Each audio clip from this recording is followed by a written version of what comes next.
ರಾಜ್ಯಾದ್ಯಂತ corona Omicron ಸೋಂಕು ತಡೆಗೆ ರಾಜ್ಯ ಸರ್ಕಾರ ಹೇರಿರುವ ವೀಕೆಂಡ್ ಕರ್ಫ್ಯೂಗೆ ಚಿಕ್ಕೋಡಿ ತಾಲೂಕಿನ ಮಾಂಜರಿ, ಯಡೂರ್, ಚಂದೂರ್, ಇಂಗಳ, ಶಿರಗುಪ್ಪಿ, ಅಂಕಲಿಯಲ್ಲಿ ನೀರಸ ಪ್ರತಿಕ್ರಿಯೆ ವ್ಯಕ್ತವಾಗಿದ್ದು, ಎಂದಿನಂತೆ ಜನಸಂಚಾರ ಪ್ರಾರಂಭವಾಗುತ್ತಿದ್ದು ಅಂಗಡಿ ಮುಂಗಟ್ಟುಗಳು ಮಾತ್ರ ಬಂದ್ ಆಗಿವೆ. ಚಿಕ್ಕೋಡಿ ತಾಲೂಕಿನ ಗ್ರಾಮೀಣ ಭಾಗದಲ್ಲಿ ಬೈಕ್ ಸವಾರರು, ವಾಹನ ಸವಾರರು ಎಂದಿನಂತೆ ಓಡಾಟ ನಡೆಸುತ್ತಿದ್ದಾರೆ. ಇತ್ತ ವೀಕೆಂಡ್ ಕರ್ಫ್ಯೂ ಜಾರಿಗೆ ಬಂದೋಬಸ್ತ್ ಮಾಡಿಕೊಳ್ಳಬೇಕಿದ್ದ ಪೊಲೀಸರು ಮಾತ್ರ ಎಲ್ಲಿಯೂ ಬ್ಯಾರಿಕೇಡ್ಸ್ಗಳನ್ನು ಅಳವಡಿಸದೆ ಸಾರ್ವಜನಿಕರ ಓಡಾಟಕ್ಕೆ ನಿರ್ಬಂಧ ಹೇರುವಲ್ಲಿ ವಿಫಲವಾಗಿದ್ದಾರೆ. ರಾಜ್ಯಾದ್ಯಂತ ವೀಕೆಂಡ್ ಕರ್ಫ್ಯೂ ಇದ್ದರೂ ಚಿಕ್ಕೋಡಿಯಲ್ಲಿ ಯಾವೊಬ್ಬ ಪೊಲೀಸ್ ಅಧಿಕಾರಿ, ಸಿಬ್ಬಂದಿಗಳನ್ನ ನಿಯೋಜನೆ ಮಾಡಿಲ್ಲ. ಪಟ್ಟಣದಲ್ಲಿ ಅನಗತ್ಯ ಓಡಾಟಕ್ಕೆ ಕಡಿವಾಣ ಹಾಕಬೇಕಿದ್ದ ಪೊಲೀಸರು ದಿವ್ಯ ನಿರ್ಲಕ್ಷ್ಯ ವಹಿಸಿದ್ದು, ಚಿಕ್ಕೋಡಿಯಲ್ಲಿ ವೀಕೆಂಡ್ ಕರ್ಫ್ಯೂ ಹೆಸರಿಗೆ ಮಾತ್ರ ಆದಂತಾಗಿದೆ. ಚಿಕ್ಕೋಡಿ ಪಟ್ಟಣದಲ್ಲಿ ಯಾರು ಬೇಕಾದ್ರೂ ಹೇಗೆ ಬೇಕಾದ್ರೂ ಓಡಾಡಬಹುದು. ಒಟ್ಟಾರೆಯಾಗಿ ವೀಕೆಂಡ್ ಕರ್ಫ್ಯೂ ಕಠಿಣ ಕ್ರಮಕ್ಕೆ ಮುಂದಾಗಬೇಕಿದೆ. ಚಿಕ್ಕೋಡಿ ಪೊಲೀಸರು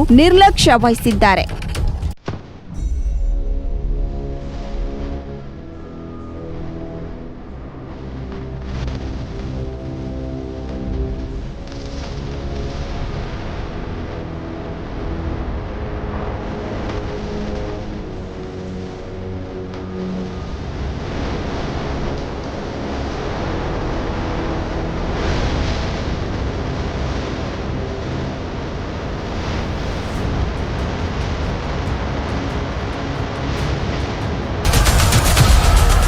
ವೀಕ್ಷಕರೇ, ನಮ್ಮ ಸತ್ಯಂ ವಾಹಿನಿಯ ಪ್ರತಿದಿನದ ಅಪ್ಡೇಟ್ ಮಾಹಿತಿಯನ್ನ ತಿಳಿದುಕೊಳ್ಳಲು ಸತ್ಯಂ ಟಿವಿ ಕನ್ನಡ ಯೂಟ್ಯೂಬ್ಗೆ ಸಬ್ಸ್ಕ್ರೈಬ್ ಆಗಿ ಹಾಗೂ ಬೆಲ್ ಐಕಾನ್ ಅನ್ನು ಕ್ಲಿಕ್ ಮಾಡಿ.